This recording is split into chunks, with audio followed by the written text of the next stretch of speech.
যদি একজন স্ত্রী চায় তার স্বামী তাকে মন থেকে ভালোবাসবে, সবচেয়ে বড় একটা আমল হচ্ছে স্বামীর জন্য দোয়া করা।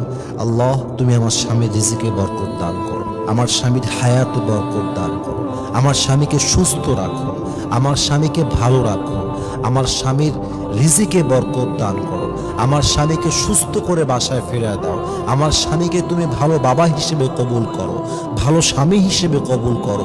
এই যে প্রত্যেকটা দোয়া, আল্লাহ তুমি আমার স্বামীর হৃদয়ে আমার জন্য ভালোবাসা ঢুকায় দাও, আমার জন্য মায়া ঢুকিয়ে দাও, আমার জন্য দায়িত্ব দিয়ে দাও।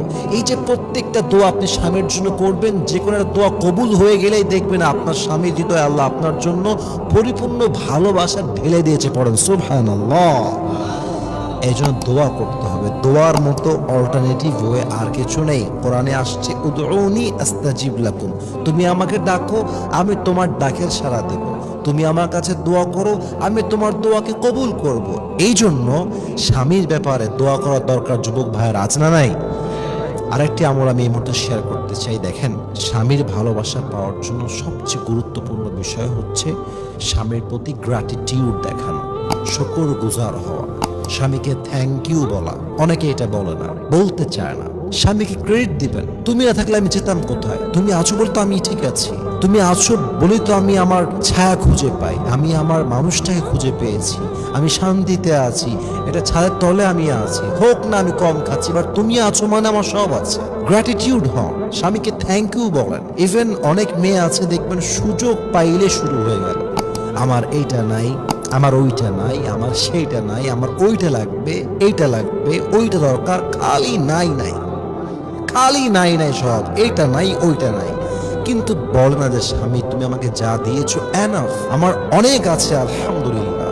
আপনার এই একটা বাক্য, একটা শুকরের বাক্য আপনার স্বামীর মনে হাজার গুণ ভালোবাসা বাড়ায় দেয়। ঠিক কিনা বলেন আপনারা সবাই? স্বামীকে থ্যাংক ইউ বলবেন, স্বামীর কাছে বসবেন, স্বামীকে বলবেন জান এই যে আপনি কাজটা করেছেন, আমি যে কত খুশি হয়েছি বলার কোনো ভাষা আমার কাছে নেই।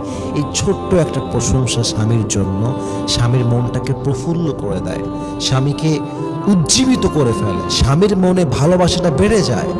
এই জন্য স্বামীর কাছে গিয়ে না শুকর না হয়ে শুকরগুজার হবেন। হাদিসে আসছে লা ইয়াশকুরুল্লাহা মান লাম ইয়াশকুরিন নাস, যে বান্দা মানুষের শুকর আদায় করতে পারে না সেই বান্দা আল্লাহর শুকর আদায় করতে পারে না। এই জন্য স্বামীর সামনে শুকরিয়া আদায় করবেন, স্বামীর সঙ্গে ভালো ব্যবহার করবেন, স্বামীর প্রতি আনুগত্যশীল হবেন, স্বামীর সামনে নিজেকে প্রত্যেক দিন দৈনন্দিন জীবনে বিউটিফুলি রিপ্রেজেন্ট করবেন, সেজেগুজে রিপ্রেজেন্ট করবেন, শাড়ি পরবেন, চুড়ি পরবেন। আপনি যদি স্বামীর জন্য একটা লিপস্টিক ইউজ করেন, স্বামীকে ইমপ্রেস করার জন্য, এই লিপস্টিক ইউজ করার জন্য আল্লাহ আপনার আমলনামায় সাদাকার সওয়াব লিখে দিবেন। সুবহানাল্লাহ পড়েন আপনারা সবাই। শাড়ি পরবেন, সাদাকার সওয়াব, সাজবেন, সাদাকার সওয়াব হবে। আপনি স্বামীর জন্য যেই কাজ করবেন প্রত্যেকটা কাজে কাজে আল্লাহ আপনার আমলনামায় সাদাকার সওয়াব লিখে দিবে। সুবহানাল্লাহ পড়েন সবাই। এই জন্য প্রত্যেকটা ওয়াইফের উচিত স্বামীকে সম্মান করা, স্বামীর জন্য নিজেকে সুন্দরভাবে সাজানো, স্বামীর প্রতি শ্রদ্ধাশীল হওয়া, রেসপেক্ট করা, গ্র্যাটিটিউড দেখানো, শুকরগুজার হওয়া, স্বামীর প্রত্যেকটা আদেশকে মান্য করা।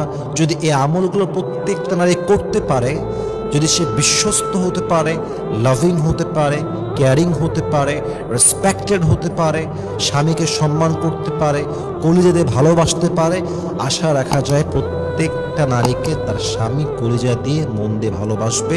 আল্লাহ প্রত্যেকটা মা বোনকে বোঝার তৌফিক দান করুক সবাই, আমিন।